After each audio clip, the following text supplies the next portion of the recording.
Hello दोस्तों, मैं जवान सिंह स्वागत करता हूं आपका आज की वीडियो में। दोस्तों, आज हम डिटेल में रिव्यू करने वाले हैं एक लार्ज कैप कैटेगरी के म्यूचुअल फंड का। और इस म्यूचुअल फंड में आपको निवेश करना चाहिए या फिर इसे अवॉइड करना चाहिए, ये वीडियो के लास्ट तक आपको समझ में आ जाएगा। तो शुरू से लेके एंड तक आपको जुड़े रहना है ताकि कोई भी इंपॉर्टेंट पॉइंट आपसे छूट ना जाए।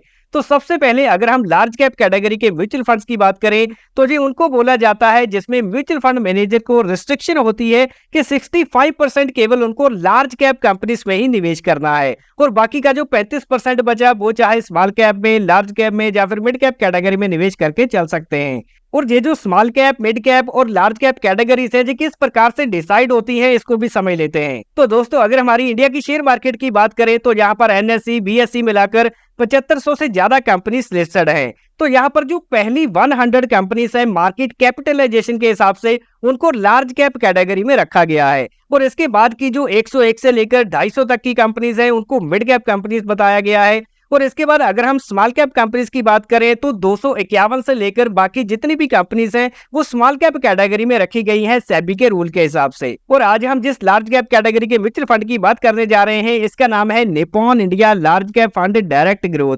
तो आइए पहले इसकी बेसिक डिटेल को जान लेते हैं। तो इस म्यूचुअल फंड का इस समय एजीएम साइज हो चुका है 39,677 करोड़ का।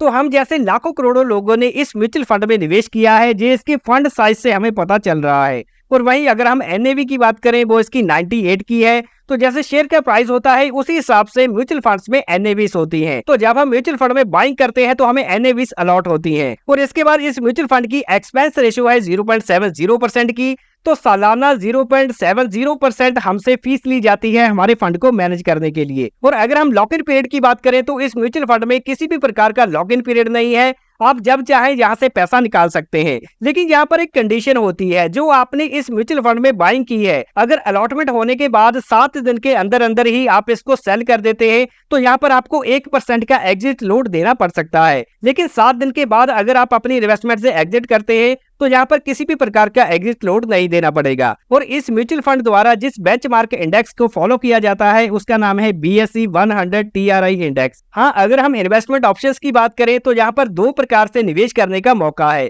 एक तो आप मंथली एसआईपी द्वारा निवेश करके चल सकते हैं। तो सिर्फ 100 रुपए से यहाँ पर मंथली एसआईपी को स्टार्ट किया जा सकता है। और यहाँ पर मैक्सिमम की कोई लिमिट नहीं है, आप जितना चाहे इसमें पैसा लगा सकते हैं। और वहीं अगर हम लमसम इन्वेस्टमेंट की बात करें तो एक बार में यहाँ पर 100 रुपए से निवेश को शुरू करा जा सकता है। और मैक्सिमम की कोई लिमिट नहीं है, आप जितनी अमाउंट चाहे इसमें लमसम के रूप में निवेश कर सकते हैं। और किसी भी म्यूचुअल फंड को किस फंड मैनेजर द्वारा मैनेज किया जा रहा है, उसके पास कितना एक्सपीरियंस है, ये जानना भी काफी जरूरी होता है। तो यहाँ पर सबसे पहले अगर हम इस म्यूचुअल फंड के मैनेजर की बात करें तो इनका नाम है मिस्टर शैलेश राजबान, जो कि जनवरी 2013 से लेकर अब तक इस म्यूचुअल फंड को मैनेज कर रहे हैं। तो यहाँ पर उनका एक लंबा ट्रैक रिकॉर्ड दिखाई दे रहा है इस म्यूचुअल फंड से जुड़े होने के चलते। और वहीं अगर हम इनके एक्सपीरियंस की बात करें तो यहाँ पर निप्पॉन इंडिया म्यूचुअल फंड में काम करने से पहले इन्होंने MK share and stock broker में काम किया है। और इसके बाद आईसीएफआई सिक्योरिटीज में काम किया है एज ए इक्विटी रिसर्च। तो इनके पास अपने बिजनेस सेक्टर में काफी ज्यादा एक्सपीरियंस है, जिसका असर हमें म्यूचुअल फंड की परफॉर्मेंस पे भी दिखाई देता है।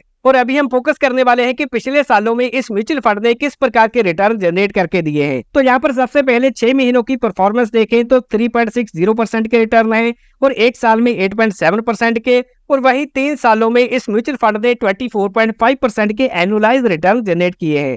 एनुअलाइज रिटर्न का मतलब है कि 3 सालों में ऑन एन एवरेज ग्रोथ कितनी रही। और वहीं अगर हम 5 सालों की परफॉर्मेंस देखें तो 30% के एनुअलाइज रिटर्न दिखाई दे रहे हैं। और निप्पॉन इंडिया म्यूचुअल फंड द्वारा इस म्यूचुअल फंड को लॉन्च किया गया था जनवरी 2013 में। तो वहां से लेकर अब तक इस म्यूचुअल फंड ने 16.62% के एनुअलाइज रिटर्न जनरेट किए हैं। और वहीं अगर हम इस म्यूचुअल फंड के रिटर्न को इसकी लार्ज कैप कैटेगरी के रिटर्न से कंपेयर करके देखें तो 6 महीनों में लार्ज कैप कैटेगरी ने 2.43% के रिटर्न दिए हैं। और वहीं 1 साल में 6.1% के, 3 सालों में 17.8 और 5 सालों में 23.6। तो यहाँ पर आप देख सकते हैं कि 6 महीने, 1 साल, 3 साल और 5 साल की टाइम पीरियड में इस म्यूचुअल फंड ने अपनी लार्ज कैप कैटेगरी को आउट परफॉर्म किया है। और वहीं अगर हम रैंकिंग की बात करें तो अपनी लार्ज कैप कैटेगरी के मुकाबले पिछले 3 सालों में, 5 सालों में इस म्यूचुअल फंड की पोजीशन नंबर 2 पे रही है। और यहाँ पर अगर हम एग्जाम्पल के लिए इस म्यूचुअल फंड के रिटर्न की बात करें, जब ये लॉन्च हुआ था साल 2013 में, तो वहां अगर किसी व्यक्ति ने 1 लाख रुपए का निवेश कर दिया होता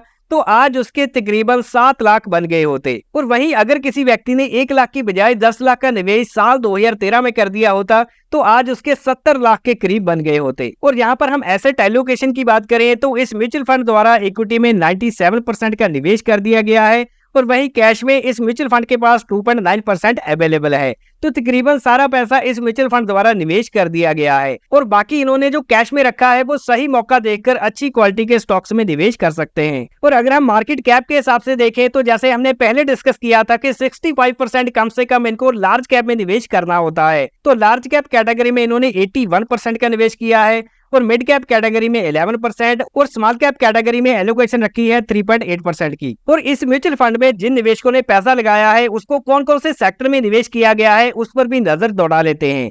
तो यहाँ पर सबसे पहले फाइनेंशियल सेक्टर में 32% की एलोकेशन रखी गई है।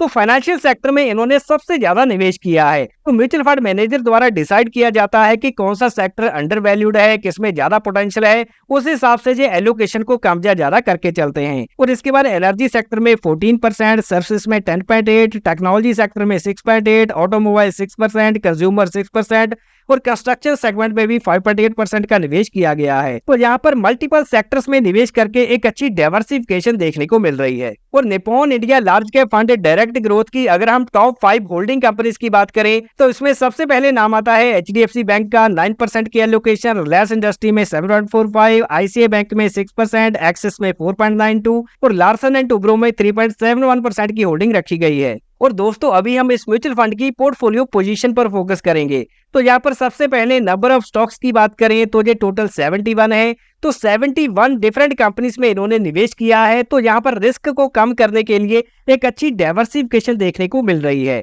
और वहीं टॉप 5 कंपनीज में इन्होंने 31% का निवेश किया है और टॉप 20 कंपनीज में 63% की एलोकेशन रखी गई है। और इसके बाद अगर हम प्राइस टू अर्निंग रेशियो की बात करें तो जैसे किसी शेयर की हम वैल्यूएशन को देखते हैं उसी प्रकार से म्यूचुअल फंड की पूरी कंपनीज की भी वैल्यूएशन को देखा जाता है। तो यहाँ पर इस म्यूचुअल फंड की प्राइस टू अर्निंग रेशियो है 23 की और जिस बेंचमार्क को फॉलो करता है BSE 100 TRI इसकी प्राइस टू अर्निंग रेशियो है 23 की। तो यहाँ पर इस म्यूचुअल फंड की प्राइस टू अर्निंग रेशियो अपनी बेंचमार्क के आसपास ही दिखाई दे रही है। तो यहाँ पर एक पॉजिटिव पॉइंट है कि वैल्यूएशन हमें रीजनेबल दिखाई दे रही है। और यहाँ पर आगे हम कंसीडर करने वाले हैं रिस्क रेशियोज को, जिसमें सबसे पहले नाम आता है अल्फा रेशियो का। तो अल्फा रेशियो हमें ये बताती है कि इस म्यूचुअल फंड ने अपने बेंचमार्क के इंडेक्स के मुकाबले कितना ज्यादा आउट परफॉर्म किया है। तो ये नंबर जितना बड़ा होगा उतना इसने ज्यादा आउट परफॉर्म किया होगा। तो यहाँ पर अल्फा 6 का दिखाई दे रहा है जो कि एक अच्छा नंबर माना जा सकता है। और इसके बाद नाम आता है बीटा रेशियो का, जो कि मार्केट की सेंसिटिविटी को दर्शाता है कि जब मार्केट में अप एंड डाउन होता है तो ये म्यूचुअल फंड कितना वॉलेटाइल रहता है। तो नंबर अगर जी 1 से ज्यादा है तो ज्यादा वॉलेटाइल माना जाता है, लेकिन अगर जी 1 से कम है तो उसको कम वॉलेटाइल माना जाता है। तो यहाँ पर 0.93 नंबर हमें देखने को मिल रहा है, तो ये अपने इंडेक्स के मुकाबले कम वॉलेटाइल है। और यहाँ पर आगे आती है शार्पी रेशो, जो कि बताती है कि कितना रिस्क लेकर रिटर्न जनरेट किया गया है। तो ये नंबर जितना ज्यादा होगा उतना रिस्क कम लिया गया होगा।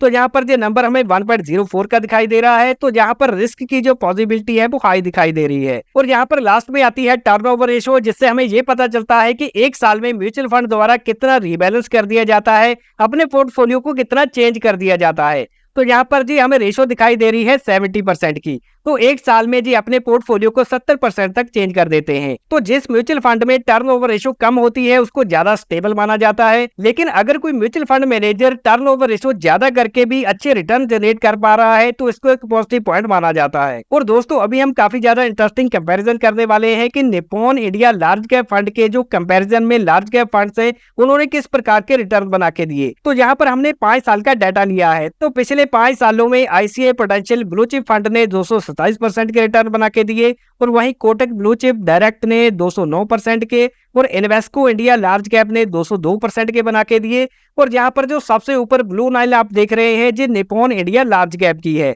तो इसने पिछले 5 सालों में तकरीबन 272% के रिटर्न बना के दिए हैं। तो दोस्तों अभी आपके मन में यही सवाल चल रहा होगा कि क्या हमें Nippon India large cap mutual fund direct growth में निवेश करना चाहिए या फिर इसे अवॉइड करना चाहिए। तो देखिए जितनी भी हमने अब तक डिस्कशन की है, जितना भी हमने रिव्यू किया है, इससे यही पता चलता है कि इस म्यूचुअल फंड ने अपनी कैटेगरी के मुकाबले बेहतर प्रदर्शन किया है और इस म्यूचुअल फंड की जो एक्सपेंस रेशियो है वो अपनी कैटेगरी के मुकाबले कम है और यहाँ पर पिछले 1 साल, 3 साल और 10 साल के टाइम पीरियड में इस म्यूचुअल फंड ने अपनी कैटेगरी की एवरेज को बीट किया है। तो ये प्लस पॉइंट हमें देखने को मिल रहे हैं। लेकिन दोस्तों हमें ये भी पता होना चाहिए कि ये mutual fund very high risk category में आता है। तो अगर आप मार्केट की वॉलेटिलिटी को झेलने के लिए तैयार हैं और आपका जो इन्वेस्टमेंट होराइजन है वो 5 से 10 साल का है, तो आप इस म्यूचुअल फंड में निवेश करने का विचार बना सकते हैं। तो दोस्तों ये था हमारा लार्ज कैप कैटेगरी के म्यूचुअल फंड का एनालिसिस, और हमने ये वीडियो बनाया है केवल एजुकेशन पर्पस के लिए। तो कोई भी यहाँ पर हमारी तरफ से बाय या सेल रिकमेंडेशन नहीं है, और किसी भी म्यूचुअल फंड में निवेश करने से पहले आपको इससे जुड़े रिस्क के बारे में जान लेना चाहिए। तो ये जो म्यूचुअल फंड इन्वेस्टमेंट है ये बाजार जोखिमों के अधीन होता है, तो इसमें मिलने वाले रिटर्न्स की कोई भी गारंटी नहीं होती,